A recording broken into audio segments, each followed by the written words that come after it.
हरे कृष्णा, राधे राधे। हिंदू पंचांग के अनुसार सावन महीने के शुक्ल पक्ष की पंचमी तिथि को नाग पंचमी का त्योहार मनाया जाता है।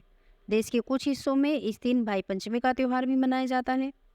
यह दिन नाग देवता की पूजा के लिए समर्पित होता है। मान्यता है कि नाग पंचमी के दिन नाग देवता की पूजा करने से सांपों के कारण होने वाले किसी भी प्रकार का भय खत्म हो जाता है। ज्योतिष शास्त्र के अनुसार भी नाग पंचमी के दिन नाग देवताओं की आराधना करने से जातकों को उनका आशीर्वाद प्राप्त होता है। इस वर्ष नाग पंचमी का त्योहार 21 अगस्त को मनाया जाएगा। अगर आप नाग पंचमी का व्रत रख रहे हैं तो चतुर्थी तिथि के दिन भी एक बार भोजन करें और पंचमी के दिन उपवास करके शाम को अन्न ग्रहण करें। नाग पंचमी की पूजा के लिए सुबह उठकर सिर से स्नान करें। उसके बाद पूजा स्थान पर एक लकड़ी की चौकी बिछाएं और उस पर लाल कपड़ा बिछा दें। उसके ऊपर नागों का चित्र या फिर मिट्टी से बने हुए नाग या चांदी के नाग को विराजमान करें। अब उस चित्र या मूर्ति पर गंगा जल छिड़क कर उन्हें स्नान कराएं। फिर उनको नमस्कार करके उनका आवाहन करें। फिर हल्दी, रोली, चावल और फूल नाग देवता को अर्पित करें।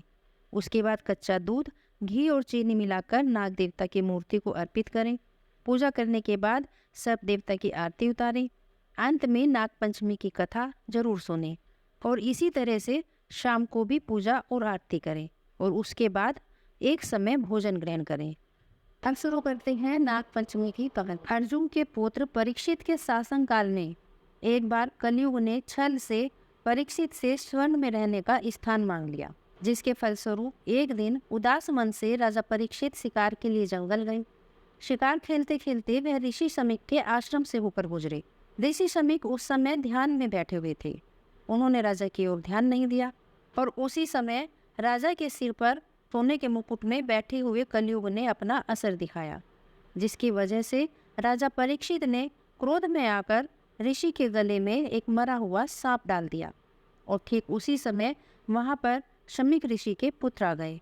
उन्होंने जब अपने पिता के गले में सांप देखा तो उन्हें बहुत क्रोध आया और उन्होंने गुस्से में राजा परीक्षित को श्राप दे दिया कि मेरे पिता के गले में सांप डालने वाले को आज से 7वें दिन तक्षक सांप के डसने से मृत्यु प्राप्त होगी। ऋषियों का श्राप कभी झूठा नहीं होता। ऋषि के श्राप के कारण 7वें दिन राजा परीक्षित को तक्षक सांप ने डस लिया और उनकी मौत हो गई।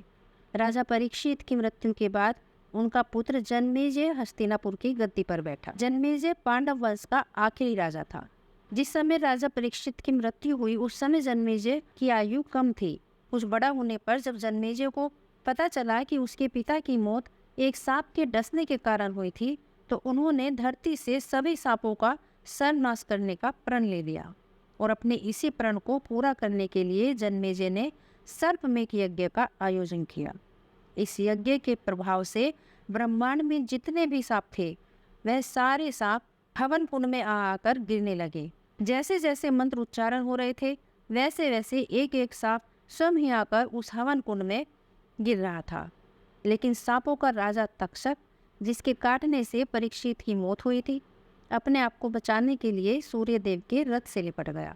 अब तक्षक के हवन कुंड में गिरने का अर्थ था अपने रथ सहित सूर्यदेव का भी विनाश और साथ ही संपूर्ण सर्प वंश का विनाश। सभी देवताओं ने मिलकर जन्मेजय से अनुरोध किया कि वे इस यज्ञ को रोक दें, लेकिन जन्मेजय तो अपने पिता की मृत्यु का प्रतिशोध लेना चाहते थे और इसलिए उन्होंने यज्ञ रोकने से इनकार कर दिया।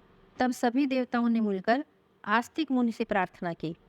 आस्तिक मुनि की माता एक मनसा देवी एक नाग कन्या थी और उनके पिता एक ब्राह्मण थे। जब नागों का नाश हो रहा था तब वासुकी नाग, जो आस्तिक मुनि के नाना थे, आस्तिक मुनि से इन नागों को बचाने का अनुरोध करने लगे। तब आस्तिक मुनि ने यज्ञ स्थान पर जाकर राजा जन्मेजय के सामने यज्ञ की प्रशंसा करनी शुरू कर दी और कई प्रकार से यजमान और ऋत्विजों की स्तुति करने लगे। तब राजा जन्मेजय ने मुनि आस्तिक की स्तुति से प्रसन्न होकर उन्हें वचन दे दिया कि एक वरदान मांग लो, जो भी मांगोगे वही दूंगा। तब आस्तिक मुनि ने उसी समय उस यज्ञ को समाप्त करने का वरदान मांग लिया। अपना वचन पूर्ण करने के लिए जन्मेजय को यह स्वीकार करना पड़ा, परंतु उन्होंने यज्ञ पूर्ण करने से पहले तक्षक से वचन लिया कि आज के बाद में किसी को नहीं काटेगा। तब तक्षक ने राजा जन्मेजय को वचन दिया कि जो मनुष्य सर्पमेघ यज्ञ की इस कथा को सुनेगा, कोई भी सांप उस मनुष्य को कभी नहीं काटेगा। और इस तरह तक्षक के प्राण बच गए। कहते हैं जिस स्थान पर राजा जन्मेजय ने सर्पमेघ यज्ञ किया था, वहां पर आज तक भी कोई सांप कभी किसी मनुष्य को नहीं काटता। जिस स्थान पर यह यज्ञ हुआ था, वहां आज एक बहुत बड़ा सरोवर बन चुका है। कहते हैं कि यदि कोई सांप किसी मनुष्य को काट ले और वह जाकर उस सरोवर में स्नान भी कर ले, तो भी उस मनुष्य पर सांप के जहर का कोई असर नहीं होता। इसीलिए कहते हैं नाग पंचमी के दिन यह कथा सुनने से सांपों से होने वाला भय समाप्त हो जाता है। नाग पंचमी की यह कथा आपको कैसी लगी, कमेंट बॉक्स में कमेंट करके जरूर बताइएगा। हरे कृष्ण, राधे राधे।